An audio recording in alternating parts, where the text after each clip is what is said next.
tadi lebih banyak melihat anggaran yang besar di Kemendikbud. Kenapa lebih banyak di KL lain daripada di Kementerian Pendidikan? Kalau saya lebih banyak menyorot kepada Kementerian Pendidikan sendiri. Artinya, kalau kita tahu anggaran itu memang kita akui, kalau urusan untuk Indonesia kurang. Tetapi paling tidak, apa yang sudah diberikan oleh pemerintah di dalam Kementerian Kemendikbudristek ini seharusnya dipakai dengan sebaik mungkin. Contoh, saya masih melihat banyak anak-anak yang tadi dikatakan potret dari Kemendikbud sendiri, bahwa masih 4.621.000 siswa yang total ya, yang belum sekolah, yang belum pernah sekolah, yang putus sekolah dan tidak melanjutkan sekolah. Yang ingin saya tanyakan, dari 4.600.000 siswa yang putus sekolah, tidak lanjut sekolah, dan belum pernah sekolah, apa yang akan dilakukan oleh Kemendikbudristek dengan anggaran 2025 ini? Bagaimana menolong 4.621.000 siswa yang belum sekolah, putus sekolah, bahkan sama sekali tidak melanjutkan sekolah? Itu kalau kita turun ke bawah, pasti satu bicara anggaran, Pak. Pasti karena orang tuanya miskin. Berarti anggaran PIP harus ditambah. Berarti KIP kuliah harus ditambah. Karena ini konstitusi. Ini saya bicarakan data ya. Datanya juga dari Kemendikbud. Dan data ini diangkat oleh ICW kemarin. Bahwa ada 4.621.000 siswa yang tidak sekolah, putus sekolah, dan tidak melanjutkan sekolah. Tidak melanjutkan sekolah, saya yakin itu karena orang tuanya miskin. Apakah kementerian sudah mendata yang tidak melanjutkan sekolah 1.300.000 orang siswa itu? Siapa mereka? Di daerah provinsi mana mereka? Pasti mereka ada di daerah yang miskin. Siapa mereka? Cari tahu nggak siapa mereka? Dan apa usaha Kemendikbud untuk menarik mereka ke dalam sekolah? Karena itu konstitusi Bapak, Ibu. Untuk apa kita bicara anggaran triliun. Tetap yang miskin, tetap bodoh. Untuk apa? Yang berikut, anak putus sekolah 1 juta. Kenapa mereka putus sekolah? Lagi-lagi tidak mampu biaya pendidikan. Karena miskin. Ini yang seharusnya menjadi PR besar kita untuk mewujudkan supaya konstitusi itu betul-betul kita jalankan, bahwa pemerintah wajib memberikan pendidikan kepada seluruh warga negara. Wajib membiayainya. Kata wajib ini harusnya kita garis bawahi, Bapak. Jadi selama kita belum melakukan konstitusi, kita tidak usah bicara yang lain dulu. Contoh, bukan berarti saya mengatakan bahwa platform digital tidak perlu, boleh. Tapi itu tidak dibutuhkan oleh daerah 3T atau daerah miskin yang tidak ada internetnya. Tapi kalau kita mau jujur, kita lihat anggarannya, hampir 300 miliar hanya untuk platform digital. Bagaimana dengan sekolah yang rusak? Tadi banyak anak-anak masuk ke negeri, mau duduk tidak ada bangku, Pak. Karena apa? Sekolahnya kecil, sempit. Sudah masuk sempit, tidak ada bangku. Larilah ke sekolah swasta. Sampai di swasta mesti bayar. Dia miskin. Terjadi diskriminasi yang sudah kita lakukan terhadap anak bangsa kita. Mereka miskin tapi terpaksa karena mau belajar masuk ke sekolah swasta. Kenapa? Karena sekolah negeri penuh. PPDB lagi. Ya kan? Ini kenyataan loh Bapak Ibu. Dan saya minta di akhir masa jabatan ini, mari kita pikirkan yang baik, supaya pada saat kita ketok 2025 anggaran, kita betul-betul memenuhi amanat konstitusi. Jangan lagi ada anak yang putus sekolah. Jangan lagi ada anak yang belum pernah sekolah. Yang belum pernah sekolah, Bapak tahu angkanya 2.269.000. Belum pernah sekolah. Berarti dia belum pernah menikmati pendidikan. Sementara kita kemarin merayakan 79 negara kita merdeka. Pekik merdeka kemana-mana. Tetapi sadarkah kita? Mereka belum merdeka. Mungkin huruf A tidak tahu. Mungkin angka 1 tidak tahu. Mungkin mereka tidak tahu. Sekarang saya bertanya, di mana keadilan bagi seluruh rakyat Indonesia? berarti kita semua belum melakukan adil terhadap masyarakat Indonesia. Berarti minta maaf, saya ingin mengatakan bahwa pemerintah gagal melakukan konstitusi. Karena konstitusi mengatakan wajib hukumnya pendidikan bagi seluruh rakyat Indonesia. Tapi kenapa masih ada 2 juta yang belum pernah sekolah? Kok dibiarkan? Masih ada 1 juta yang putus sekolah, dibiarkan? Masih ada 1 juta yang tidak bisa melanjutkan, dibiarkan? Kalau kita bicara soal PIP, KIP, kok kayaknya susah sekali untuk kita tambah anggaran itu. Tapi kalau kita platform digital, ratusan miliar harus diselesaikan. Wow. Bagaimana kita punya hati nurani enggak sih kita? Ya, saya mengetuk hati semua pimpinan. Baik presiden, menteri, khususnya menteri pendidikan, menteri keuangan. Ya, saya minta, tolong perhatikan, ini masih jutaan siswa yang putus sekolah. Berarti presiden maupun menteri maupun kita semua, kita belum sanggup memenuhi amanat konstitusi. Walaupun kita semua berteriak, merdeka. Merdeka. Apa yang merdeka? Untuk kita, untuk mereka yang putus sekolah, belum merdeka. Itu yang pertama. Yang kedua, stop diskriminasi antara sekolah negeri dan swasta. Banyak anak-anak miskin yang terpaksa masuk ke swasta. Karena negeri tidak sanggup. Karena apa? Sarana prasarana kurang. Pembangunan sekolah sarana prasarana rusak. Tidak diperbaiki. Di Nusa Tenggara Timur banyak sekolah-sekolah yang layaknya kandang binatang. Sudah saya sebutkan berapa kali di ruangan yang terhormat ini. Tapi tidak ada tuh tindakan dari kementerian turun dan periksa dan lihat.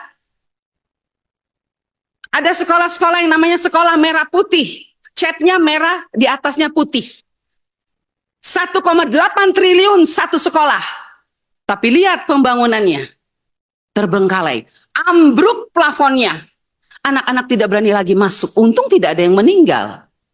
Dan Bapak Ibu tahu, sekolah itu, sekolah merah putih itu yang anggarannya besar itu saat ini banyak yang terbengkalai.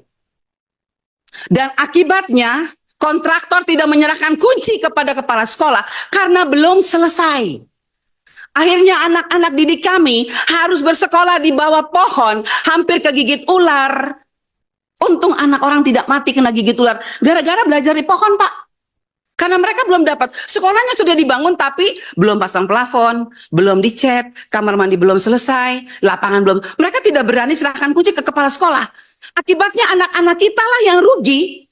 Belajar di bawah pohon, hujan, badai. Ini sebentar lagi sudah masuk musim hujan kita. Tapi di mana hati nurani kita, Pak? Enggak ada. Kasihan. Itu yang saya bilang, kita pintar. Tapi kalau kita tidak mempunyai hikmat, mata hati kita menjadi buta. Yang ketiga, diskriminasi terhadap guru swasta. Mereka selama ini mengajar di swasta, mendidik anak bangsa. Karena mereka tidak bisa masuk ke negeri. Salahnya di mana guru-guru swasta sampai mereka tidak bisa lolos P3K? Kalaupun mereka lolos P3K, mereka dipindahkan ke negeri. Pertanyaan saya, terus anak-anak negeri yang ada di swasta itu, siapa yang mesti mengajar? Apa dosa mereka sampai mereka harus ditelantarkan? Karena gurunya harus dipindahkan ke negeri. Maksud saya, mari kita pikirkan bagaimana solusinya ini. Intinya jangan sampai kita melukai perasaan anak-anak kita. Karena mereka anak bangsa, Pak. Mau negeri, mau swasta, mereka adalah anak Indonesia. Harusnya tidak boleh ada diskriminasi. Kalau memang harus merubah undang-undang, mari kita rubah undang-undang. Jangan kita diam, setiap tahun anggaran berjalan, tapi mereka tidak pernah terselesaikan masalah ini. Banyak sekolah-sekolah swasta yang gurunya tinggalkan anak didiknya. Bingung kepala sekolahnya, bagaimana ini? Berikut, guru-guru juga berkeluh kesah, Pak. Mereka sampai hari ini, Ibu, Prof. Nunu, Pak Menteri, Bu Sekjen, banyak lolosan P3K yang sampai hari ini dapat gajinya itu baru sebulan, 2 bulan, 3 bulan. Ya, katanya mau dirapel, tidak pernah terjadi. Ditunggu-tunggu, ya tidak ada. Rapelan 9 bulan hanya dan ditambah gaji 13, tidak dapat. Keterlambatan penerimaan SK bukan kesalahan mereka, tapi dari Pemprov. Dan akhirnya dikaitkan dengan Permendagri nomor 6 tahun 2021, bagian ketiga pasal 21 ayat 1, 2, dan 3. Guru dirugikan. Mereka sudah banyak utang Bapak Ibu. Udah gade rumah, gade tanah. Pikirnya mau dapat gaji bisa cicil utang, ternyata enggak. Memang saya tahu ini urusannya mungkin pemerintah daerah. Tapi kita ini kan sebagai kita yang ada di pusat, kita tidak bisa dong Ibu. Apalagi kami anggota DPR RI yang sering rajin turun. Masa kita mesti buta tuli ketika mereka berteriak? Banyak ya P3K yang belum dapat gaji full, dan teriakan dari guru-guru TK, SD, SMP bahwa dana sertifikasi sampai saat ini belum dibayarkan dengan alasan menunggu transferan dari pusat. Saya tahu mungkin pusat sudah selesai, tapi di bawahnya ini. Tapi maksud saya, kita tidak bisa diam. Ya, itu Bapak Ibu ya. Yang berikut, ya itu tadi saya sudah, dan yang terakhir saya minta mulai pimpinan, kita kan akan masuk dalam konsinyasi ya Pak ya. Teman-teman nanti tolong kita perhatikan lagi lebih baik dana-dana yang kita rasa tidak penting, ya kita arahkan saja kepada yang untuk memenuhi konstitusi. Misalnya bagaimana mengakomodir 4.600.000 anak siswa yang putus sekolah, tidak sekolah ini, bagaimana mereka masuk ke sekolah. Makanya saya minta Kemendikbud nanti tolong pada saat konsinyasi data 4.621 ini Pak, tolong dibuka kepada kita di provinsi mana, sekolah mana, dan mereka di mana. Itu penting. Supaya bagaimana kita menggiring anggaran kita berikan kepada mereka. Kalau memang dana PIP harus ditambah untuk mereka, kenapa tidak? Itu konstitusi. Dan ingat, terakhir saya ingin mengatakan sekali lagi, stop diskriminasi antara guru swasta dan guru negeri. Karena mereka juga manusia, mereka juga butuh dana, butuh hidup, mereka juga mengajar anak bangsa. Jangan sampai kita mengabaikan mereka, apalagi di daerah-daerah 3T Pak.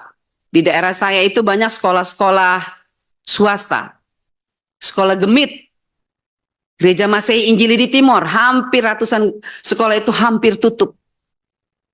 Jadi tolong PIP diberikan kepada mereka, dana BOS juga diberikan kepada mereka, tapi tetap kita juga minta supaya dana BOS, dana PIP tolong diaudit terus. Ya, saya minta Irjen tolong periksa terus, jangan malas tuh periksa dana BOS, karena kita juga tidak bisa diam, telinga kita juga panas ini. Dengar guru-guru mengaku bahwa ada kepala-kepala sekolah yang tidak bertanggung jawab menggunakan dana BOS dengan seenaknya. Ini banyak ini, kalau kita mau lihat ini banyak. Jadi sekali lagi minta pengawasan dari kementerian. Dari saya demikian pimpinan. Terima kasih. Memberikan bantuan bagi masyarakat. Semangat kami Pak, Bapak-bapak, Ibu-ibu sekalian terkait dengan paradigma di Kementerian Pendidikan Dasar Menengah, kami punya semangat yang kami sebut dengan menjadikan Kementerian Pendidikan Dasar dan Menengah itu sebagai rumah pendidikan dan layanan publik yang ramah. Kalau boleh tadi juga ada singkatan, ramah itu adalah akronim dari responsif, kemudian akuntabel, melayani, adaptif, dan harmonis. Kami ingin hubungan kami dengan DPR terbangun dengan harmonis, dan juga kami ingin agar semangat kita bersama untuk memajukan dan menjadikan Indonesia sebagai negara yang maju, negara yang cerdas dapat kita wujudkan bersama-sama dengan sinergi antara Kementerian Pendidikan Dasar dan Menengah dengan Bapak Ibu sekalian Komisi 10 DPR RI. Kami kira demikian tanggapan saya secara umum. Mudah-mudahan ya. Izin pimpinan. Ya, silakan. Masih belum berselang Pak Menteri. Masalah aspirasi teman-teman yang masalah infrastruktur yang tadinya di PUPR kita akan ke Komisi 10 atau ke Ya, itu juga termasuk kendala kami Bapak, dan menurut informasi yang kami terima itu perlu dukungan dari Komisi 10 karena memang termasuk dalam catatan kami banyak pembangunan infrastruktur yang tidak dapat terlaksana dengan sebaik-baiknya karena pembangunannya tidak oleh kami di Kementerian Pendidikan Menengah tapi oleh Kementerian Pekerjaan Umum sekarang ini, dan kami sudah ada rencana untuk nanti bertemu dengan Menteri Pekerjaan Umum membicarakan persoalan ini, dan mohon maaf ini juga sudah kami sampaikan kepada Bapak Wakil Presiden mengenai kendala ini, sehingga kami mengusulkan kalau tidak bisa seluruhnya opsinya bisa opsi yang moderat. Kita ingin solusi yang moderat. Misalnya dalam nominal tertentu itu oleh Menteri Pekerjaan Umum, tapi dalam nominal yang tertentu juga boleh oleh kita sehingga dikerjakan bersama-sama paralel sehingga pencapaiannya lebih cepat. Itu usulan kami dan dukungan kami untuk program ini dari Komisi 10 sangat kami harapkan. Termasuk untuk guru agama, Pak, kami juga nanti akan ketemu dengan Menteri Agama karena sekarang ini kami mendapat banyak keluhan, Ibu Etiva juga bersama dengan saya, guru agama yang di sekolah umum ini nasibnya seperti anak yatim atau anak tiri, dan itu mungkin mereka harus kita berikan solusi jalan keluar karena dapat informasi kalau mengikuti sistem yang sekarang untuk dapat sertifikasi mereka harus antri 40 tahun. Dan itu berarti sudah pensiun masih belum dapat sertifikasi gitu. Nah, ini yang memang harus kita cari jalan keluarnya dan banyak hal yang nanti kita harus koordinasi dengan kementerian-kementerian terkait. Tapi ini kan juga baru pertemuan yang pertama, mudah-mudahan tidak pertemuan yang terakhir. Dan kemudian yang terakhir soal tadi Bu mengenai bagaimana kita memenuhi pendidikan untuk semua. Paradigma kami bukan paradigma sekolah, tapi paradigma belajar. Jadi pendidikan itu tidak harus di sekolah, tetapi belajar. Sehingga karena itu kalau jaraknya jauh dan jumlah penduduknya sedikit, maka terlalu mahal kalau kita mendirikan sekolah di situ. Sehingga solusinya adalah membuka semakin banyak akses layanan yang memungkinkan mereka belajar, dan karena itu maka partisipasi masyarakat yang kita perlukan, termasuk afirmasi bagi masyarakat, dan termasuk tadi relawan mengajar, Bu, bukan guru mengajar tapi relawan mengajar, yang bisa jadi mereka bukan guru tapi siap untuk mengajar di situ, atau dengan sistem pendidikan daring dan sebagainya. Kamu memiliki banyak opsi yang nanti bisa kita bicarakan bersama-sama. Kemudian yang terakhir saya kira yang berkaitan dengan masukan-masukan untuk bagaimana perbaikan-perbaikan pendidikan, kami berterima kasih dan sekali lagi kami sampaikan bahwa secara tahun ajaran sekolah itu sekarang berada di pertengahan tahun ajaran. Tidak mungkin kita melakukan perubahan kurikulum di tengah tahun ajaran, atau perubahan atau penyempurnaan di tengah ajaran juga tidak mungkin, sehingga karena itu kami masih punya waktu beberapa bulan ini untuk nanti melakukan pengkajian-pengkajian, menyerap aspirasi, sehingga pada tahun ajaran baru mudah-mudahan nanti bisa ada kebijakan yang bisa kita ambil yang terbaik untuk memajukan pendidikan nasional kita. Saya kira demikian, dan yang sudah kami lakukan baru dua sebenarnya. Yang satu adalah tadi tentang bahasa Indonesia.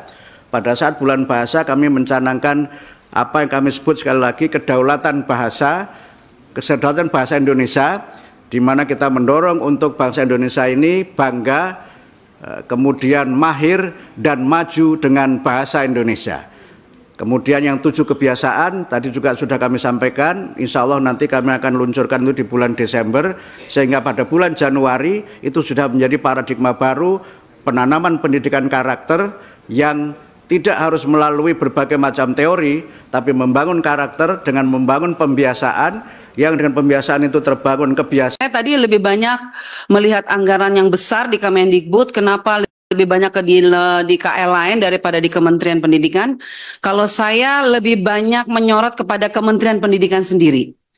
Artinya kalau kita tahu anggaran itu memang kita akui, kalau urusan untuk Indonesia kurang, tetapi paling tidak apa yang sudah diberikan oleh pemerintah di dalam Kementerian Kemendikbudristek ini seharusnya dipakai dengan sebaik mungkin.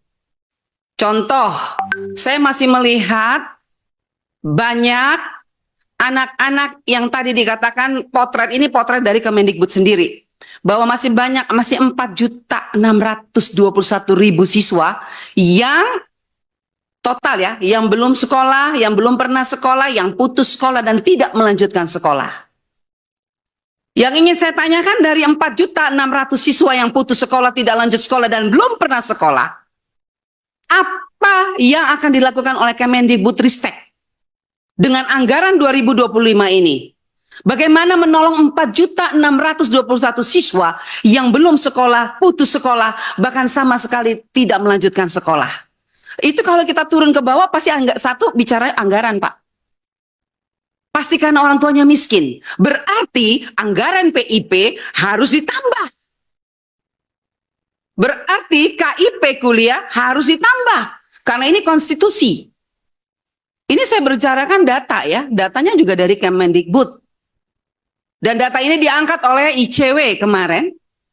Bahwa ada 4.621 siswa yang tidak sekolah, putus sekolah, dan tidak melanjutkan sekolah.